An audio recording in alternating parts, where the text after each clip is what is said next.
with another one. The Cleveland Browns showed nothing. Shedeur Sanders is going viral after that Browns draft party footage. And let's not pretend this was just some random fan reaction clip. This felt bigger than that, because while everybody was watching the first round to see who Cleveland would take, the real story started forming in the background. The Browns did not draft Shedeur in that moment, but somehow the whole night still felt connected to him. And here's the part nobody is talking about. Cleveland did not just add players, they added protection, speed, versatility, and weapons around the exact kind of young quarterback storyline that fans are already emotionally invested in. The Cleveland Browns select Shedeur Sanders, quarterback, Colorado. Because when that Browns draft party footage started making noise, you could feel the energy. Fans were loud, the room was alive, and the conversation around Shedeur Sanders kept growing even before he became the official center of anything. That is what makes this story so interesting. The Browns walked out of the first round with Utah offensive tackle Spencer Fano and explosive receiver KC Concepcion, but the internet instantly turned it into a bigger question. Are the Browns quietly building this offense with Shedeur Sanders in mind? Now, let's be real. That is why people are reacting so hard. Cleveland fans were already locked into the Shedeur conversation because his draft slide became one of the biggest talking points in football. Some people called it disrespect, some people called it politics, some people said teams overthought everything because of the Deion Sanders spotlight. And when the Browns started adding offensive pieces, fans immediately connected the dots. They said, wait a minute, they just gave him a tackle and a weapon. And once that thought gets out there, it spreads fast. The Cleveland Browns wrapped up their first day of the NFL draft,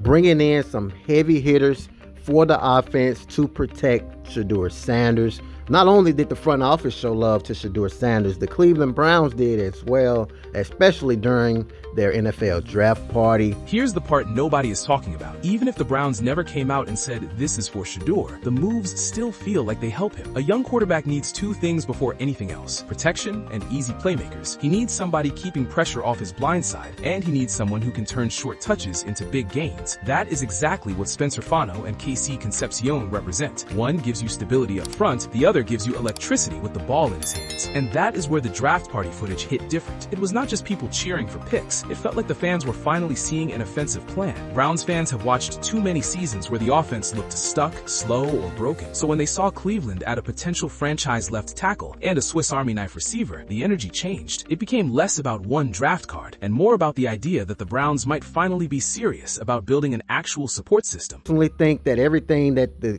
NFL is doing to Shedeur Sanders is basically making up for all the disrespect that they did to Shedeur Sanders. I mean, look at the numbers. Shedeur versus Ty Simpson, who went in the first round.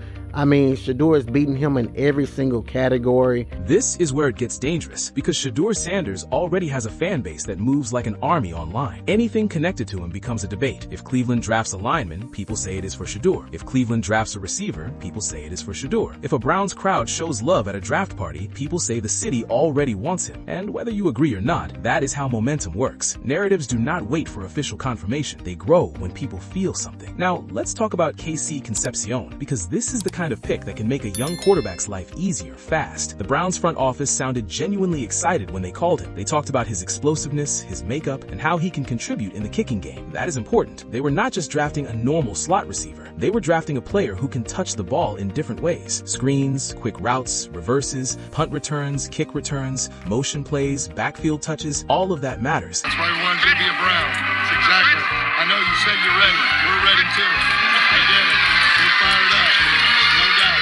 Can't wait to get you here.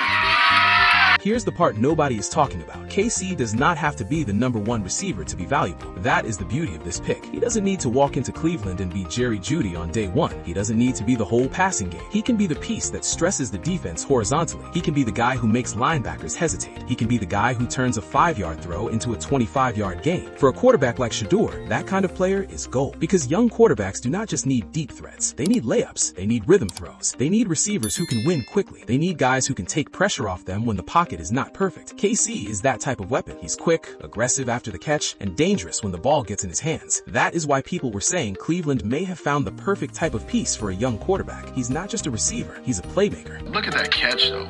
And so him showing me flashes like that he can catch the football, and I love that. Man, you're really leaving a lot of meat on the bone if you pass this kid up concerned over the concentration drops. Now, of course, people brought up the drops, and that's fair. KC has had concentration drops, and that's something he has to fix. But this is where young players usually make a mistake. They let one flaw define their whole game. KC can't do that. He has to own it, work on it, and make it a smaller part of the conversation. Because when you watch the flashes, you can see why teams still loved him. The route quickness, the return value, the burst, the confidence, the creativity with the ball, that stuff is not easy to find. And let's not ignore the personal side of KC either. He's spoken about dealing with a stutter and still choosing to stand in front of the media because he wants to be a model for people who struggle with confidence or public speaking. That matters. That tells you something about his courage. A lot of people only judge players by highlights, but the Browns clearly looked at makeup too. They liked the person, not just the player. You're going to be a Brown for a long time. We're excited. This is where it gets dangerous, because if KC becomes productive early, Cleveland's offense suddenly becomes more flexible. You can put him in the slot, you can use him in motion, you can throw him screens, you can let him return kicks, you can pair him with Jerry Jeudy and make defenses defend different types of route runners. And if Shedeur Sanders ends up being the guy people think he can become, KC is exactly the kind of young weapon who can grow with him. Now, let's talk about Spencer Fano, because this is the pick that really made people say, okay, Cleveland might be building something. When the Browns called him, the message was strong. They said they had targeted him early. They said they believe he has franchise left tackle potential. They called him a culture setter. They said he can be a foundational player for the organization. That is not casual language. You don't say that about a random lineman you hope can maybe compete. You say that about somebody you believe can anchor your offense. Concepcion is one of those guys where he plays in the slot, you know exactly what you're going to get. However, there is some questions because of, some of the concentration drops. Are you prepared to let a guy not be on your roster because you got some questions and pass up this?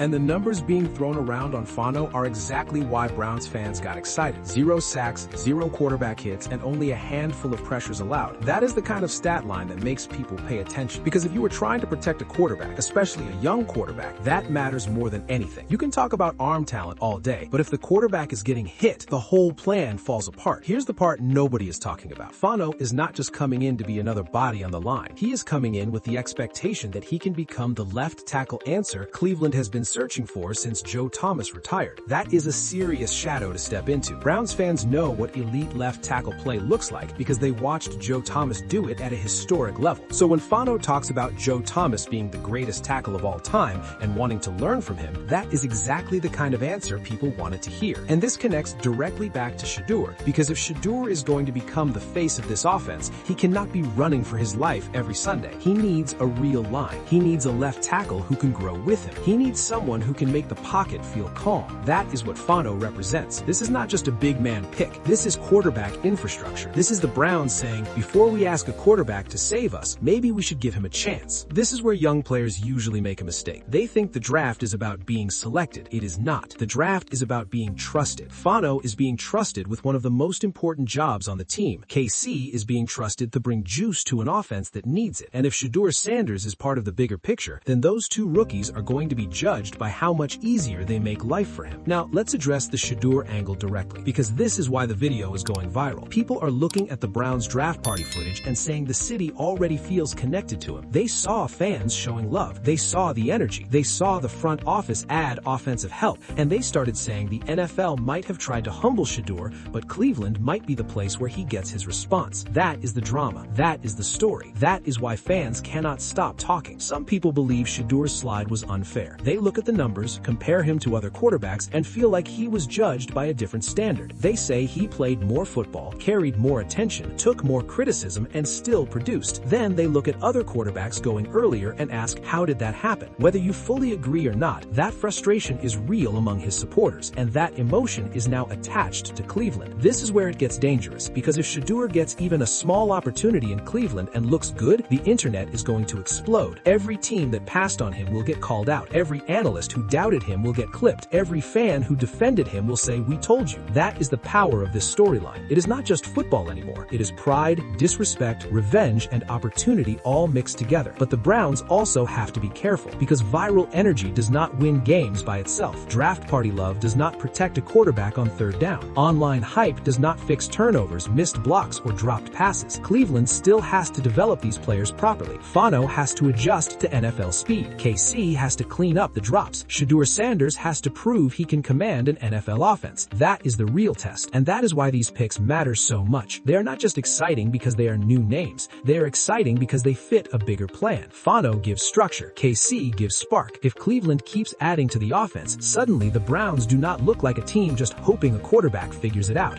They look like a team trying to build a real environment around him. Here's the part nobody is talking about. Andrew Berry deserves credit for not just chasing noise. The Browns moved with purpose. They got a tackle they clearly wanted. They added a playmaker who fits modern offense, and they still kept flexibility to keep building. That is how you support a quarterback room. You don't just draft a passer and say good luck. You build around him so he has no excuse not to grow. Now, does this mean Shedeur Sanders is automatically the future in Cleveland? No, that still has to be earned, but it does mean the environment around him is starting to look more interesting. If he has a left tackle developing in front of him, a quick weapon like KC, and a fan base already emotionally invested in his story, then the stage is set. And once the stage is set, all it takes is one strong camp, one preseason moment, one viral throw, and the conversation changes overnight. This is where young players usually make a mistake. They let the hype rush them. Shedeur cannot do that. KC cannot do that. Fano cannot do that. They have to work like the cameras are not there, even though the cameras are absolutely going to be there, because every practice clip, every throw, every catch, every one-on-one rep is going to be watched. That is what happens when you become part of a story this big. And honestly, that is what makes this Browns draft so fascinating. It's not just about the picks, it's about the feeling that something is shifting. The fans are louder. The online conversation is hotter. The offense suddenly has younger pieces that make sense together. And Shedeur Sanders is sitting right in the middle of it all, whether people want to admit it or not. The legacy angle is huge here. If Cleveland gets this right, this could be remembered as the draft where they finally stopped leaving young quarterbacks unsupported. For years, teams have ruined quarterbacks by giving them bad lines, weak weapons, and unstable plans. The Browns have a chance to do the opposite. Give the quarterback protection, give him playmakers, give him a real structure, then find out what he actually is. But if they get it wrong, the criticism will be just as loud, because now the fans see the plan. They see the pieces. They see the Shedeur storyline. So if Cleveland fumbles this, nobody is going to shrug and move on. People will say the Browns had a chance to build around one of the most talked about young quarterbacks in football, and they wasted it. That is the pressure now. So yes, Shedeur Sanders is going viral after the Browns draft party footage, but the real reason is deeper than a clip. It's because fans feel like Cleveland might be giving him what other teams refuse to give him: belief, support, and a real chance. Spencer Fano protects the dream. KC Concepcion adds electricity to the dream, and the Browns fan base is already acting like they are ready to ride with it. Now the question is simple, and this is where the real debate starts. Are the Browns actually building the perfect situation for Shedeur Sanders,